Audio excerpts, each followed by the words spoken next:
চীন America fail.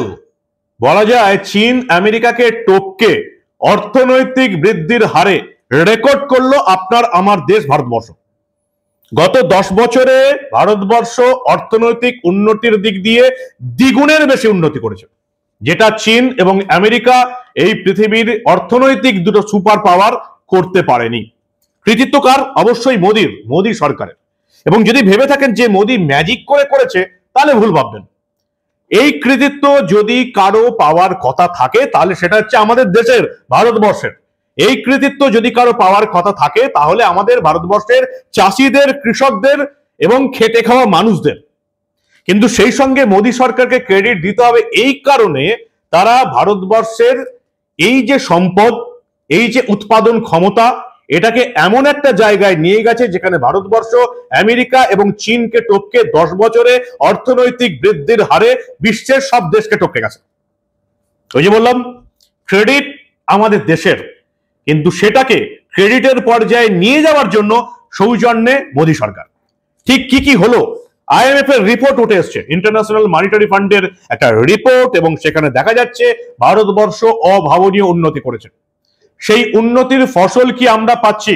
একেবারে নিচু তলায় গ্রামগঞ্জের মানুষরা কি পাচ্ছে? সবটা শোনাবো আপনাদের, একেবারে হাতে কলমে সেই রিপোর্ট আপনাদের দেখাবো।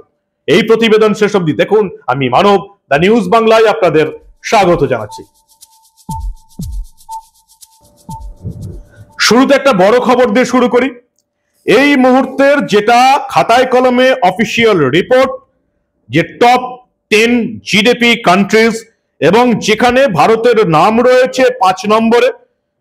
আমেরিকা, চায়না, জার্মানি, জাপানের পর ইন্টারন্যাশনাল মনিটারি ফান্ড তাদের নতুন যে রিপোর্ট বেরিয়েছে এবারে, যে 2025-এর এই মুহূর্তে ভারতবর্ষ জিডিপির দিক দিয়ে জাপানকে টপকে গিয়ে পৃথিবীর 4র্থ দেশে পরিণত হয়েছে। পৃথিবীর দুটো সুপার পাওয়ার, অর্থনৈতিক দিক দিয়েও তার সুপার পাওয়ার আমেরিকা এবং চীনের পর 3য় স্থানে আছে জার্মানি, এবং তারপরেই আছে আমাদের দেশ ভারতবর্ষ। আইএমএফ এর রিপোর্ট কি বলছে একবার দেখে নেওয়া যাক। জিডিপি, গ্রস ডোমেস্টিক প্রোডাক্ট, কি জিনিস সেটা খায় না মাথায় দেয়। একেবারে গ্রামগঞ্জের যে সমস্ত মানুষ আমাদের প্রতিবেদন দেখছেন তাদেরকে বলি, জিডিপি হচ্ছে refers to the monetary value of all goods and services produce in a nation during a given year. অর্থাৎ একটা দেশে যত জিনিস তৈরি হয়, এই যেমন ধান উৎপাদন হয়, গম উৎপাদন হয়, যত জিনিস উৎপাদন হয় এক বছরে কি উৎপাদন হয় সেটার যে ভ্যালু, সেটাকে বলা হচ্ছে জিডিপি। খুব পরিষ্কার হিসাব, একেবারে গোদা বাংলায় বললাম, আমরা কেউই অর্থনৈতিক বিশেষজ্ঞ নই। সেই জিডিপির উন্নতিতে দেখা যাচ্ছে যে এই মুহূর্তে ইন্ডিয়ার rank 5th largest economy, official যেটা হিসাব, যেটা এইমাত্র আমি আপনাদের বললাম। আইএমএফ এর যে নতুন রিপোর্ট যেটা বেরিয়েছে 2025-এ, সেটা ভারতবর্ষ এই মুহূর্তে 4র্থ লার্জেস্ট জিডিপি কান্ট্রিতে পরিণত হয়েছে। কাকে টপকালো ভারতবর্ষ? জাপানকে টপকে গেছে। এই মুহূর্তে জাপানের যেটা জিডিপি আমেরিকান ডলারে, সেটা হচ্ছে $4,310 বিলিয়ন। ইন্ডিয়ার যেটা জিডিপি সেটা হচ্ছে $4,340 বিলিয়ন। অর্থাৎ জাপানকে টপকে এই মুহূর্তে বিশ্বের 4র্থ লার্জেস্ট জিডিপি কান্ট্রি হচ্ছে ভারতবর্ষ। এবং অফিসিয়ালি যেটা আইএমএফ যেটা রিপোর্ট দিচ্ছে, ইন্টারন্যাশনাল মনিটারি ফান্ড যে রিপোর্টটা দিচ্ছে, তাতে আমরা দেখতে পাচ্ছি যে 2027 সালের মধ্যেই ভারতবর্ষ এখন যারা 3য় স্থানে আছে সেই জার্মানি, যাদের জিডিপি এখন রয়েছে $4,772 বিলিয়ন, ভারতের $4,340 বিলিয়ন।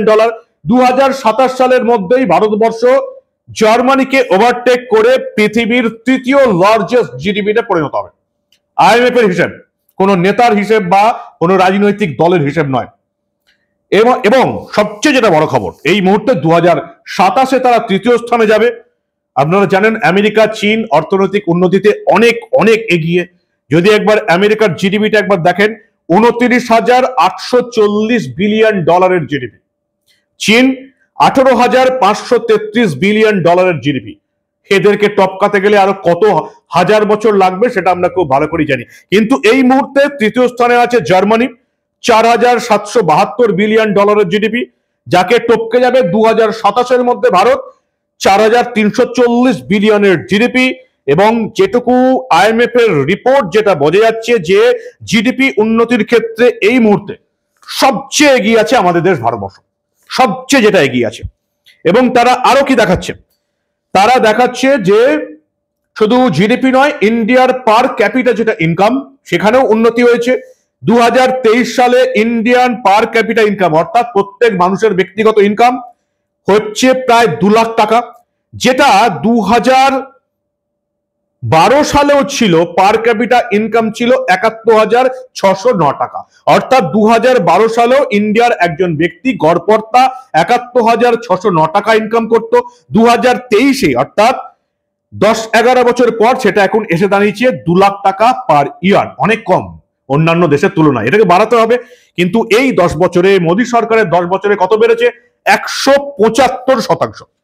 এবার আসুন সবচেয়ে উল্লেখযোগ্য যে রিপোর্ট সেটা আছে, এই যে 10 বছরের যেটা জিডিপি হিসেব হয়েছে, যে হিসাবে এখন ইন্ডিয়া 4র্থ স্থানে আছে, এই হিসাবে আইএমএফ বলছে যেটা, যে ইন্ডিয়ার জিডিপির যে গ্রোথ সেটা হচ্ছে এই 10 বছরে সবার চেয়ে বেশি। চীন, আমেরিকার মতন এরকম এত বড় প্রভাবশালী অনেক এগিয়ে থাকা জিডিপির তুলনায় ভারতবর্ষের জিডিপি কয়েক গুণ বেড়েছে। সেই বাড়াটা হচ্ছে 105%, অর্থাৎ ডাবলেরও বেশি, যেটা আমেরিকা, চীনও করতে পারেনি। আমেরিকা যদি আমরা 2015 থেকে 2025-এর জিডিপি হিসেব করি, অর্থাৎ 2014 মোদী সরকার আসার পর 2015 থেকে এই 25-10 বছরের জিডিপি যদি হিসেব করি, ইন্ডিয়ার জিডিপি ছিল 2015-তে $2.1 ট্রিলিয়ন। 2.1 ট্রিলিয়ন ডলার ছিল, এটা ইন্ডিয়ার জিডিপি ছিল, যেটা 2025 সালে এসে দাঁড়িয়েছে 4.3 ট্রিলিয়ন ডলার। কত উন্নতি হয়েছে? 105% চেঞ্জ হয়েছে। অর্থাৎ মোদী আমলে জিডিপি ভারতবর্ষে বেড়েছে ডাবল। এই সময় ইউনাইটেড স্টেটসের জিডিপি কত বেড়েছে? ছিল 2015-তে 18.3 ট্রিলিয়ন ডলার, 2025-এ 30.3 ট্রিলিয়ন ডলার। প্রচুর উন্নতি করেছে আমেরিকা, প্রচুর উন্নতি করেছে, কিন্তু শতাংশের মাপে কিন্তু 66%। চীনের উন্নতি কত? 11.1 ট্রিলিয়ন ডলার ছিল 2015-তে, আমাদের চেয়ে অনেক এগিয়ে ছিল। তারা এখন এসে দাঁড়িয়েছে 19.5 ট্রিলিয়ন ডলার, 76% গ্রোথ হয়েছে। আমেরিকার চেয়েও চীনের গ্রোথ অনেক বেশি। জার্মানি 3.4 ট্রিলিয়ন ডলার ছিল 2015-তে, 2025-এ এসে 4.9 ট্রিলিয়ন ডলার, মাত্র 44% উন্নতি হয়েছে। জাপানের উন্নতি একেবারেই হয়নি, 2015-তেও যা ছিল 2025-এও তাই আছে। ইন্ডিয়ার উন্নতি চোখে পড়ার মতো, ডাবল, 105% এই মোদির 10 বছরে, 2025 থেকে 2015 থেকে 2025, যেটা একেবারে আইএমএফ এর হিসেব চমকে দিয়েছে, যে জিডিপি ভারতবর্ষের ডাবল হয়েছে। এবং যেটুকু আমরা দেখতে পাচ্ছি যে ভারতের অর্থনীতির আকার এখন 4.3 ট্রিলিয়ন ডলার। 10 বছর আগে 2025 সালে অর্থনীতির আকার ছিল 2.1 ট্রিলিয়ন ডলার, ডাবলের বেশি, 105%। অভূতপূর্ব জিডিপি বৃদ্ধির হার। জিডিপির যা বৃদ্ধি হয়েছে, আইএমএফ এবং বিশ্বের সমস্ত দেশ একেবারে অবাক হয়ে গেছে যে 10 বছরে ভারতের অর্থনৈতিক বৃদ্ধি ডাবল হয়ে গেছে। চীন এবং জাপানকেও টপকে গেছে, এটা আর বলার অপেক্ষা রাখে না। গত অর্থবর্ষে ভারতের জিডিপির এই বৃদ্ধির হার ছিল 5.6%, 5.6%, যা এবার বেড়ে দাঁড়িয়েছে 6.2 থেকে 6.5%, যেটা একেবারে অনেক বেশি অন্যান্য দেশের তুলনায়, অভূতপূর্ব ব্যাপার। কিন্তু একটা প্রশ্ন থেকেই যাচ্ছে, যেটা আপনারা অবশ্যই নিশ্চয়ই প্রশ্ন করবেন, যে এই যে জিডিপি বৃদ্ধির হার, অর্থনৈতিক বৃদ্ধির হার যে ডাবল হলো, এই মুহূর্তে লিস্ট বলছে যে ইন্ডিয়া এখন জিডিপি টপ 10 জিডিপির লিস্টে 4 নম্বরে রয়েছে, জাপানকে টপকে গেছে। এবং যদি আপনারা খেয়াল করেন যে 2015 সালে মোদী সরকার শপথ নেবার পর ইন্ডিয়ার যে জিডিপি ছিল 2.1 ট্রিলিয়ন ডলার, ইন্ডিয়ার স্থান ছিল 8 নম্বরে, ফ্রান্সের পর। ফ্রান্সের জিডিপি ছিল 2.4 ট্রিলিয়ন ডলার, ইন্ডিয়ার ছিল 2.1 ট্রিলিয়ন ডলার, ভারতের স্থান ছিল 8 নম্বরে। 10 বছরের মধ্যে ভারত, ফ্রান্স, ইউনাইটেড কিংডম মানে ব্রিটেন, জাপানকে টপকে এখন 4র্থ স্থানে আছে, ঠিক জানুয়ারির পরেই 2027 সালে এই মোদী সরকারের আমলেই আপনারা দেখতে পাবেন ভারতবর্ষ আমেরিকা এবং চীনের তলায় 3 নম্বরে স্থান করে নিচ্ছে। অভূতপূর্ব ব্যাপার, অভূতপূর্ব ব্যাপার। কিন্তু ওই যে প্রশ্ন একটাই থেকে যাবে, যে এই যে জিডিপি বৃদ্ধির হার, 2027 ভারত 3 নম্বর দেশ হবে আমেরিকা এবং চীনের পরেই। জিডিপি বৃদ্ধির হার 10 বছরে 105%, ডাবলেরও বেশি। এর সুফলটা ভারতের একেবারে নিচু স্তরে গ্রাম শহরের মধ্যবিত্ত নিম্ন মধ্যবিত্ত মানুষের কাছে কতটা পৌঁছলো। ভারতের অভূতপূর্ব উন্নতি হচ্ছে। সড়ক যোজনা আপনারা দেখছেন, লাস্ট 10 বছরে নীতিন গডকরির বর্তমানে যে ডিপার্টমেন্ট কোথায় পৌঁছে দিয়েছে ভারতের সড়ক যোজনাকে। অন্যান্য রাজ্যে যেতে হবে না, আপনারা শুধু যদি কলকাতা ছেড়ে একবার মেদিনীপুরের দিকে যান, কলকাতা ছেড়ে একবার বর্ধমানের দিকে যান, কলকাতা ছেড়ে একবার কল্যাণী এক্সপ্রেসওয়ে দিয়ে যান, তাহলে ভারতবর্ষের সড়ক যোজনার উন্নতিটা আপনারা দেখতে পাবেন। এটা তো শুধুমাত্র একটা সড়ক যোজনার কথা বললাম।